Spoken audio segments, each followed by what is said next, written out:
Hello and good afternoon. Welcome to another episode of Discussion Time. Joining me today, we have Harriet Cawkwell, or as I like to call her, Hazza. Hey, Hazza. Oh yeah. So, Harriet's a good friend of mine. I knew her from uni. I think we met in your, actually both our second years. Yeah, Yeah. yeah. We were part of a cappella together. Um, I'd say singing is definitely, and music is definitely a massive part of our friendship, I'd say. Yeah, pretty much. um, yeah, I've known Harriet for about 2 years now, and yeah, we're good close friends, aren't we? Has played games together. Yes. Do Oh, my need to voice get. just broke. That's alright. Um, God, like my voice just feels rough today. So today we're gonna be having a chat with Hazza. We're gonna be talking about her experiences, her history, her past, what helps her, and just to help everyone get an understanding of it was like for her. Therefore, understanding another point of view when dealing with mental health. So yeah, Hazza, if you want to introduce yourself. Yeah. Has a Harriet, whichever. I did cruise management, hospitality at university. Just graduated. Um, I have depression, anxiety, and dissociation. So they're going to be the main things. It's probably that'll be when I talk about those are what I'm mentioning. Um, I am hopefully going to work at a toy store next week. That's exciting. Oh yeah, Um, job hunting, the fun Job joys of a hunting. graduate. It's it's definitely not what I did a degree for, but it's a job, so hopefully. Um, yeah, love music. Very very onto the music. I guess it is a massive part of our lives though. Like we're both Pretty much, musicians. Like pretty much everything I kind of do somehow comes back to music. I mean, you did grow up in a musical family, didn't you? I did, yeah. Yeah. All of my family play instruments, sing. Yeah. So we'll definitely get into discussion about that and how it affected Yeah, your mental health. But just a disclaimer before we continue any further, we will be discussing topics regards mental health as Harriet mentioned, depression and anxiety, and I can't say it. depersonalization. Thank you. um, so I will put a trigger warning right now. Uh, if these topics upset you, or if these topics have a like maybe very tough for you to listen to, then please feel free to feel free to stop watching the video now. I don't want to upset anyone. Harriet doesn't want to upset anyone. This video is mainly for to create awareness for people for them to understand what it's actually like for the people that's gone through this, and like understanding their experiences, and not to make people upset. So yeah, so just a little bit of a trigger warning there for people. Anyway, let's get on with the discussion. So first thing I'd want to ask you is, obviously, when did you find out? Like, what age? So for me, my depression didn't really show till my teenage years, kind of around puberty, I suppose. It's probably about 13, 14. But every time I would go to a doctor, I was told it was just hormones, it's just being a teenager. So I didn't actually get diagnosed till I was about 17, 18. Um, because by then they were like, okay, this isn't just your hormones being a bit of a mess. Anxiety, that's been a lot longer for me. Probably like all through my childhood. I think I was always just a nervy kid, I suppose. Um, but that I actually got diagnosed at about 14, 15. So that was a lot earlier, which meant I could combat it and learn to work through it a lot earlier. Depersonalization wasn't even until university. I didn't even know what it was till I went to university. So I was probably about 19, 20 before I even really knew what it was, and then got diagnosed with that. Okay. Question for you. I don't actually know what that is. So, and I don't know if like other people do. Because I don't think it's well, I haven't heard of it before.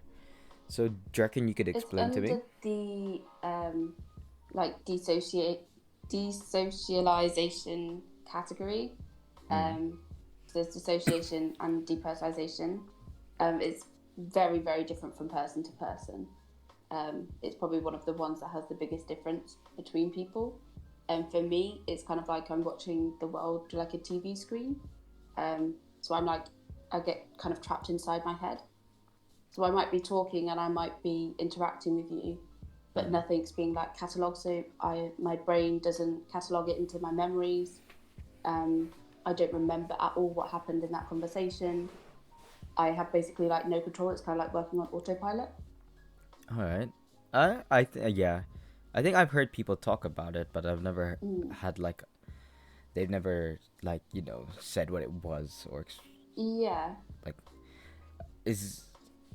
Some people can experience it as like one-offs as well. So if you're like, so I've experienced it. I know people who've experienced it separately. They've just had like a couple of experiences of it when their other mental health illnesses have been in a bad place. I mean, you mentioned something earlier as well, where you said that when you went to be diagnosed at a young age, they just chucked it off to being hormones and everything. Yeah. So is that a common thing? Oh, yes. Very, very common. I had a lot of friends who've later also been diagnosed, and it always just talked to teenage hormones, and they didn't want to diagnose me because they said if they diagnosed me, that would be with me for the rest of my life. I did get put onto meds, but that took me years before they even agreed to that. I think the most they did was just send me to CAMS, which is the children's counselling service offered on the NHS, and that was kind of all I got. The only help I got, really. Was that just for depression? They tried to put me on the pill. Yeah, they tried to put me on the pill as well, just in case that would help my hormones. But that's not the pill. Yeah, to try and balance out my hormones to apparently stop the depression. Is that a common thing that they try to do? I mean, your hormones can mimic depression, so I do understand why they do it, because for some people it is just hormones, but a lot more commonly it is just straight up depression, and it's very often just shrugged off as teenage hormones, period hormones, so they just put them on the pill and your hormones will magically be fine. Yeah, that's why it took me so long to get diagnosed with it. Do you find that's just with depression, or is that with like most mental illnesses? Personally, I've only really experienced that level of like it being brushed aside with depression. My anxiety got taken seriously a lot younger because there are a lot more physical symptoms for me, such as like panic attacks. And like my anxiety can manifest in like physical with like itching and that sort of thing. So that for me got recognised a lot sooner, but I know in general I think a lot of mental health don't really get taken seriously till late teens, because a lot of the time it gets shrugged up to hormones. Do you feel like that was just because it was quite a while ago, or do you feel like nowadays like they're much better with it? What do you think? I think there's a lot more awareness around it. I know back when I was a young teenager, I make it sound like that was so many years ago, but I suppose technically it was. Oh, it's about a decade ago now, actually. Oh, that's scary. Yeah, you forget that we're actually quite old. Yeah, we forget that we're not. We're old. I think there's a lot more awareness around it, which is really good, and I think that will probably help a lot of people be able to get diagnosed sooner, or at least know, so that they can then go to talk to a doctor. Yeah. But I think there is still a lot of doctors who are just set in their ways of its hormones. Do you feel like there's a lot of people that are still set in those ways, not just doctors? Yeah, definitely. My parents have had to learn a lot about mental health because of me. And they've come a really long way and they're completely on board with it. But I think when we were younger, when I was younger and my siblings were younger, it wasn't really, I mean, we talked about stuff, but mental health wasn't really a thing for them. It was kind of just a far off thing. It was only if you had depression and anxiety weren't kind of major enough for them to view as mental health, I think was the thing. Yeah. When we were younger, at least. They're a whole lot better now. They've learned a lot, they've grown a lot. So Yeah, I think nowadays, like, people are starting to become more aware, but I still feel like there's that massive gap where some people are still very oblivious to it all. I think to a lot of people have to experience it firsthand with a loved one or a friend. Yeah. A lot of people don't realise, and I guess that's not necessarily their fault, because till you're living with someone with that, or till you've experienced it yourself, it can be quite hard to see what it's like behind closed doors. Oh, definitely. But I do think there are some people who keep oblivious to it by choice. Definitely. Like, I think a lot of people just, like, they turn a blind eye to it. Yeah. So let's talk about you specifically now and how it affected, like, because you found out quite at a young age, so that must have been what, like, middle school, high school era? Yeah. Yeah. So I was in year 8, so I just started high school. Middle school if you're American, I suppose. Yeah, it's like the end of middle school. Scotland still has middle school, I think. So I was about 12 when, like, both my anxiety and my depression kind of affected me. And the problem was, all of my friends, we kind of ended up grouping together, and we ended up all, in long term, having quite serious mental health illnesses. So none of us really helped each other because all of us were going through the same sort of thing. Yeah, like. So we were just a group of depressed teenagers, which didn't really help any one of our mental health. So it wasn't too bad in high school. The anxiety got bad for exams, and I'd have to take it's called rescue remedy. It's completely natural. A lot of it's placebo. It's like a spray that you put in your mouth and it calms you down. It's just like calming herbs. You just buy it in the supermarket, but that really did help me for my GCSEs and then my A-levels in the end. What about, like, during lessons? Because obviously lessons can get very, like, become a lot. Mine didn't really affect me till A-levels. I managed to be quite blasé and not really care about academia till A-levels, when everything got really stressful. Yeah. And at that point I had to talk with the school, and we had to get like a special like plan put in place. My school were quite good with that, because at some points I did just leave lessons. I would just get up and I'd leave, which I mean was terrifying because I do have anxiety, so getting up and leaving. But it was either I get up and leave and then have a panic attack, or have it in the class. Yeah. So, yeah, all of my teachers knew. Well, they knew, but some of them didn't care. Yeah, I was gonna ask, like, were they very supportive? Some teachers were. Some teachers were lovely about it. Some teachers didn't care. All they saw was I was interrupting their lesson. I was like, I'd be interrupting more if I stayed in your class and had a panic attack. So, but I also had a deal with my head of year. So she had an office that I would go visit, and in my sixth form we had slips, and if you got the head of sixth form to sign it, you could leave. You could just go home. So people did it for driving lessons. You get them to sign it, or you got your tutor to sign it, and that meant you could leave for a certain amount of hours and come back, normally during free periods. For me, I was allowed to use that just to go home. So I'd like message my dad, my mum to come get me.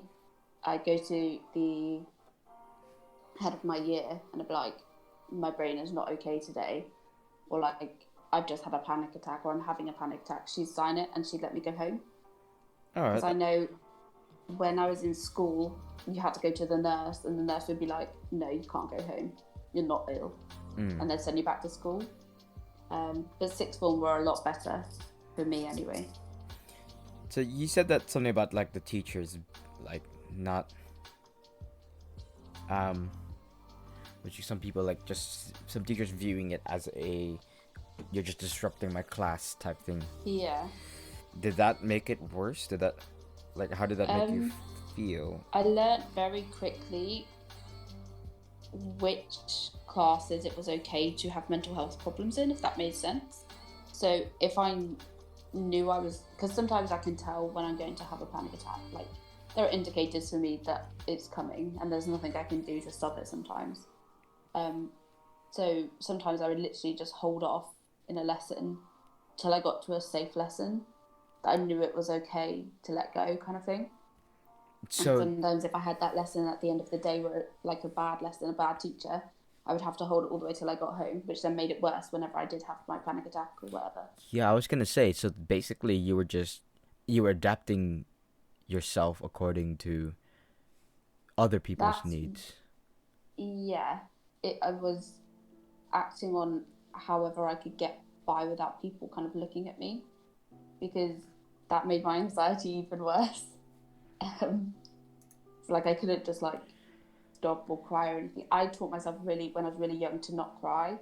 So I don't really know why, but I did when I was about 11, 12. I stopped crying, which meant I could never really let out emotions very well. So whenever I did let out emotions, it was messy. So do you think that that made it worse for you then? Yeah, people always like, oh yeah, you need a good cry to get it all out. But I couldn't. I could literally count years that I've gone without crying. Now I've taught myself to cry again, mainly because of hay fever and how allergic I am to my own cats. Which sounds bad, but it worked. It's the big question. Why do you have cats if you're allergic? I love my cats, Yeah. but I'm so allergic to their fur. It just makes my eyes go. I love how I've brought this around to my cats. Always about the cats. I'm not a crazy cat lady, I promise. But yeah, because I could never let it out through crying, it would come out in a panic attack or just like not a meltdown, that sounds like I'm two, but like a breakdown. There we go, that sounds better. So, do you think that because of you having to hold back all those times, that in the long run it's made it worse for you? Like your mental health? It made your mental health worse over the years just because there've been so many times you've had to hold yourself back. So that's how the depersonalization links in for me. Depersonalization can often be caused by an event or like by holding stuff in. It's not necessarily like a born thing, like a genetics thing. So for me, I dissociate a lot even now, because when I was younger, that's how I would get through having a bad mental health. I completely removed myself from the situation. So I would go on autopilot and I'd get through whatever situation I needed to get through. But inside my head, I was not okay. But I dissociated so no one could see that I wasn't okay. And that's due to me doing that through my entirety of teenage years. Alright. Same at work though. If you can't have a breakdown in the middle of your work. Yeah. So you hold it back, you hold it inside, and then it's a lot worse later on. But you can't like have a breakdown in front of like a customer. So yeah. Alright. About work. Just like this is just like as a your personal opinion, but do you feel like workplaces should accommodate for people that might have a breakdown? Or do you think they do accommodate for people that have a breakdown? From your experience. I think some places are a lot better at it than others. I think it really, really does depend on managers. I know a lot of work experience depends on like your manager. Like if you've got a good manager, even if the job's bad, like you can still have a good time. Mm. Whereas if you've got a bad manager, no matter how much you love that job, they're going to drag you down. I think there needs to be something in place, because I think everyone, even if you've got like the best mental health in the world, if something happens, you can have a breakdown. Like, it's not necessarily even just people with mental health problems. But yeah, I think there needs to be some more in place for the workspace. Oh, that kind of rhymed. Sorry, I like rhymes. Yeah. Some jobs I've had of being good at, I've just been like, I need a minute, and I've been able to just like go have that minute, come back. Other places, it's you're either so busy that I do end up just dissociating again. I do end up like locked kind of inside my head and going on autopilot till I can then deal with it later on when I'm like alone or on my way home. I mean, I can understand, especially like if the job's like crazy busy. Sometimes it's just out of your control. But so it's like, I do agree. Maybe some places just need to be more accommodating to it, or just some people. I think that comes again with the whole people being aware and understanding what someone's going through. Yeah, I do think it's difficult with work, because obviously some managers will be great and be able to, as you said, the people will be able to notice and like help. There are some situations in a job where you can't just stop and take back. Like, say if you're in a restaurant and you're completely fully booked, you're running around like crazy, there's so many people, you can't suddenly be like, okay, I need 10 minutes. Because in that 10 minutes, you could lose tables and therefore lose revenue. And that puts your whole team under a whole lot more pressure as well. So I feel like if you put yourself under pressure because you don't want to let your team down. Yeah. So even if your team were the best team in the world and were like, no, go take a break, I feel like a lot of people would stay in that situation because they don't want to let other people down. True. So it's very much a mixture of who you're working with and who the person that's having like an episode. Yeah. Right. Now let's go on to talk about uni, because what the difference I find with uni and school, and especially when it comes to mental health, is uni's a lot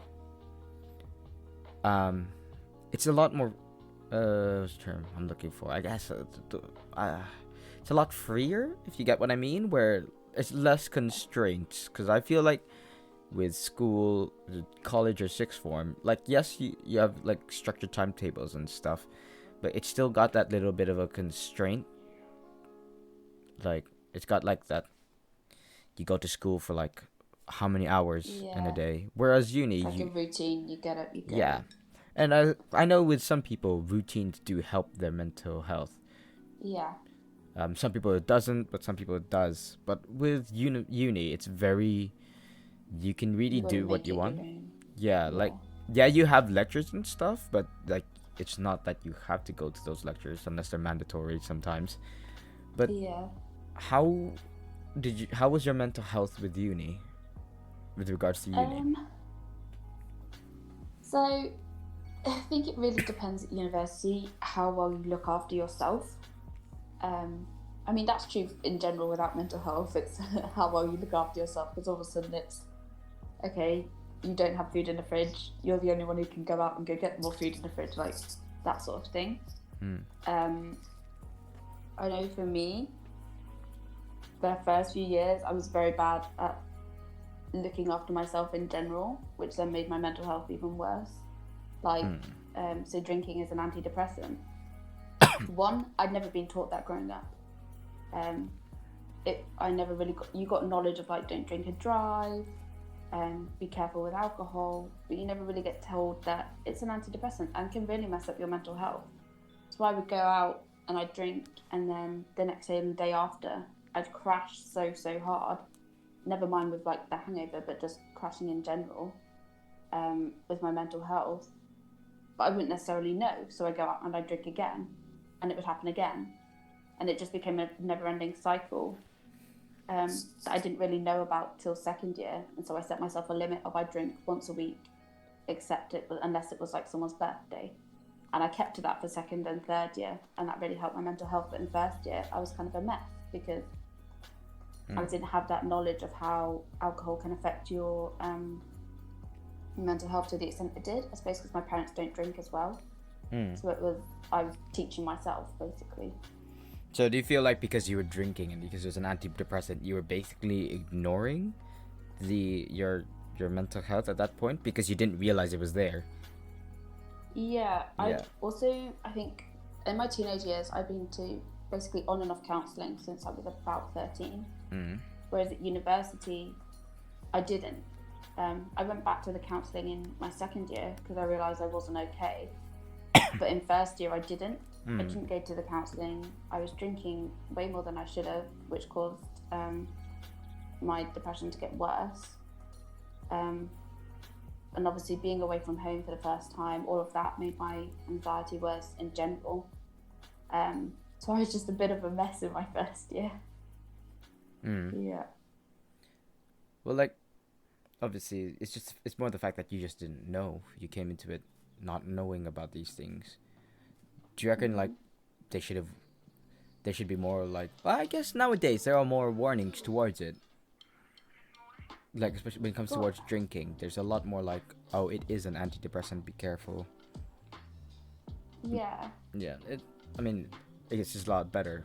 But like, for you, you said that taking care of yourself is very important, especially for mental health. Do you feel like a lot of people just don't have?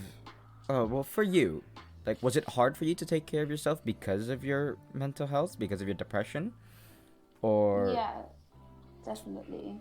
So some days when my depression was really bad, I would barely be able to get out of bed. So the most I would do is kind of shuffle to my fridge and shuffle back to my bed, just because I knew I needed to eat something that day. Like the same with the bathroom.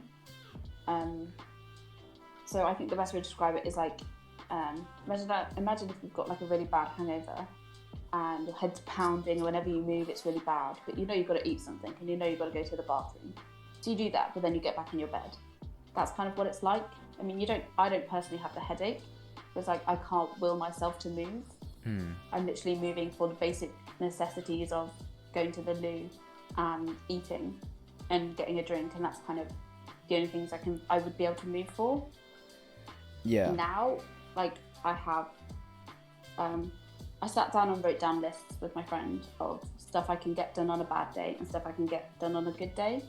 And now I'm a lot better at coping with it. So if I'm having a bad day, I'm like, okay, can I get up and can I have a shower? Because that can help wake me up a bit. So I kind of like everything that I do, I mark as an achievement if I'm having a really bad day. But that kind of gives it a bit more of a positive spin. Like, you know what? You've managed to get up. You've managed to brush your teeth. You've eaten something. Yes, you're back in your bed now, but later on you're going to get up and you can do this. And so it's kind of like a checklist of, well done, you've done something, which sounds like quite childish, but it works for me. I mean, to be honest, that does sound like a very good thing to do, because having a checklist and just seeing, I guess, seeing the visual achievements does like give that sort of appraisal to you.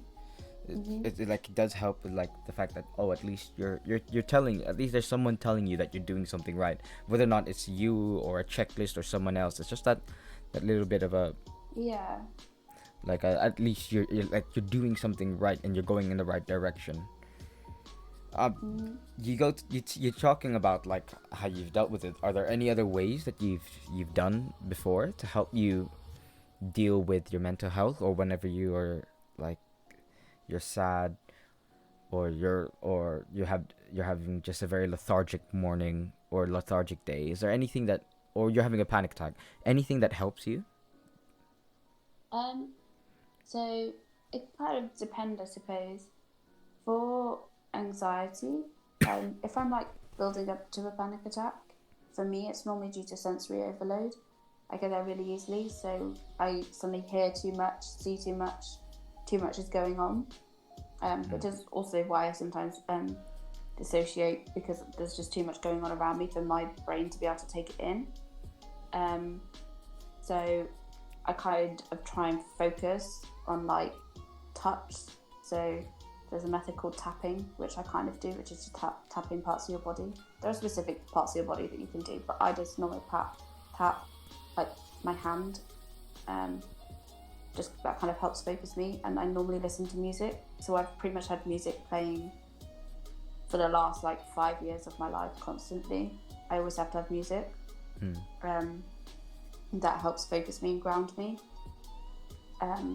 Even if I'm just at home, I'll have music on. I listen first thing in the morning, all the way to right when I go to bed.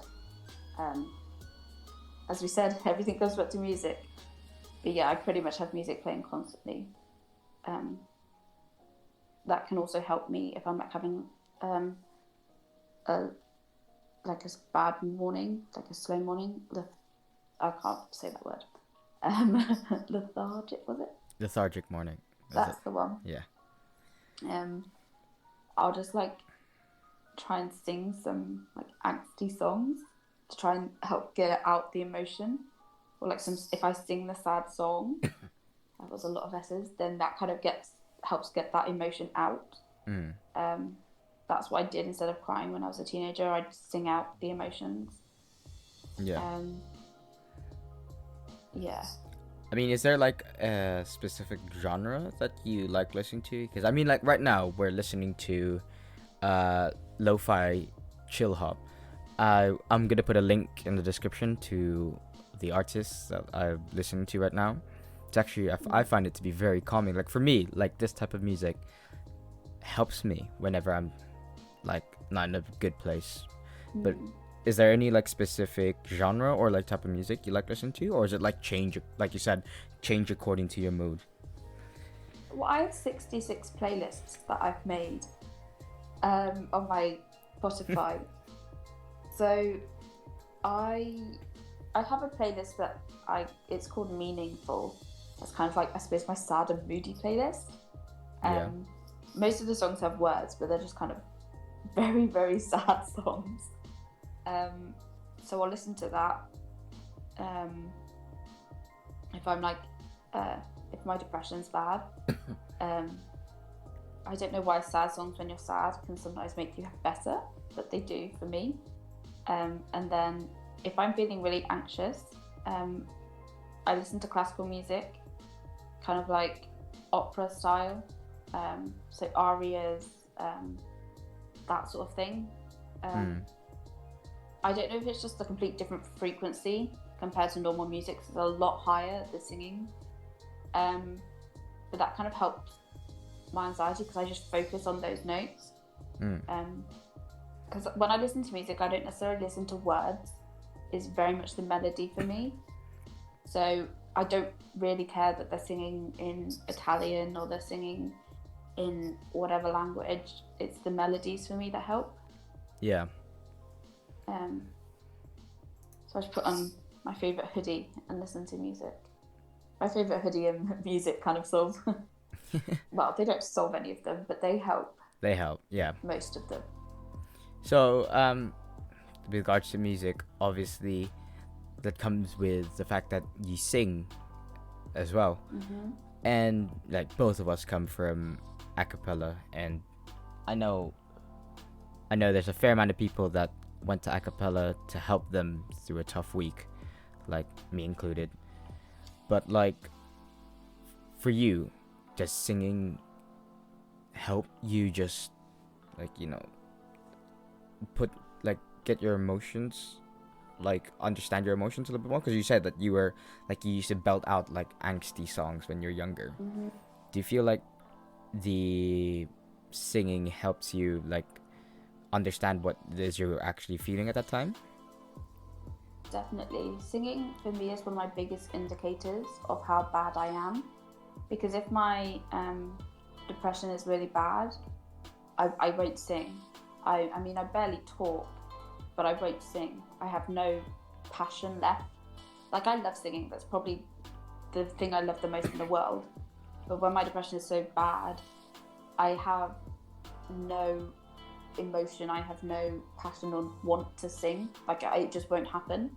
And that's how I can tell if I'm really bad, because I won't be singing. Whereas, like, on a normal day, I sing pretty much all the time.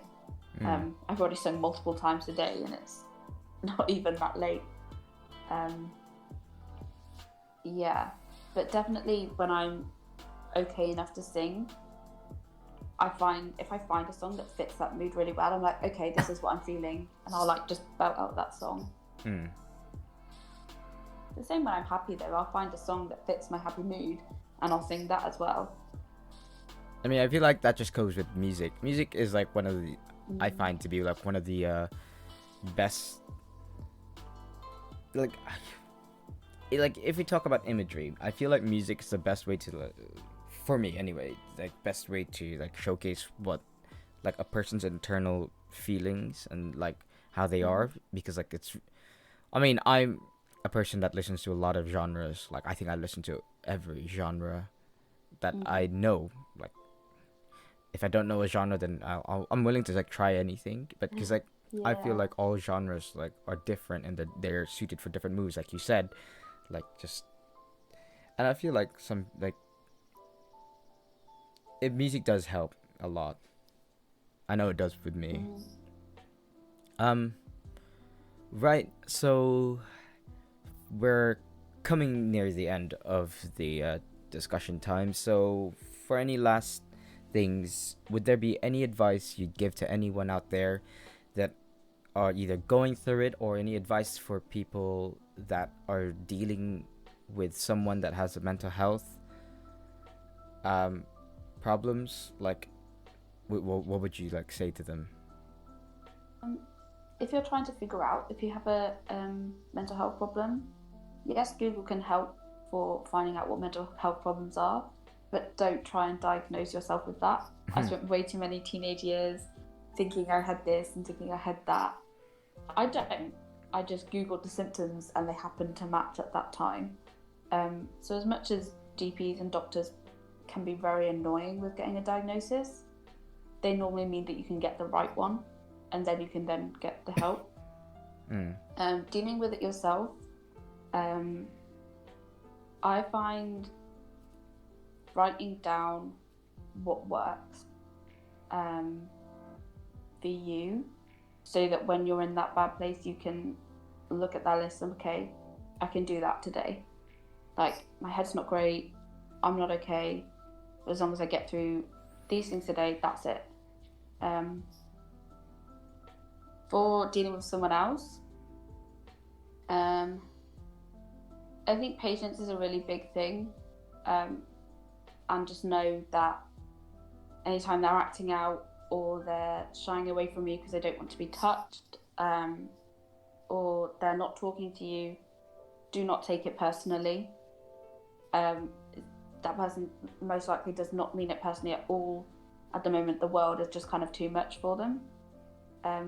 So a lot of patience is required, unfortunately. But we're worth it. Oh, it's definitely people are definitely worth it. Yeah. Well, thank you so much, Harriet. I like for like giving me and all of us like be watching this some like talking about your life. I know like it's not easy and it can be difficult, but thank you so much for coming onto this video and talking about it. You have, I feel like I've learned something, definitely. I did come into this with like not knowing as much as I thought I did, and you did get like the advice you given. I think it is true. So like create a checklist, so at least you have that like you have goals, like achievable goals that you can do, and also be wary of the help that you like what you look up on the internet. I think that's very important. Very important, because a lot of people fall into the rabbit hole of just looking up something on Google or something on the internet and believing the first thing or the worst thing that they read, and it really doesn't help people. But honestly, thank you so much for coming onto the video again. Hope to see you sometime soon. Yeah. if you guys like this video, then please hit the like button underneath and subscribe. I will be uploading more videos and be discussing with other guests and hearing about their experiences, as well as showing the development of the game so far. Anyways, all of you, please stay lovely and stay safe in this very, very dangerous world that we live in. And if you need any help, or if you're going through a lot, then please don't be afraid to ask people and look for the help out there, because there'll always be someone out there who wants to help you, and there are people out there that love you. So please look out for yourself and take care of yourself. Alright, till the next video. Bye!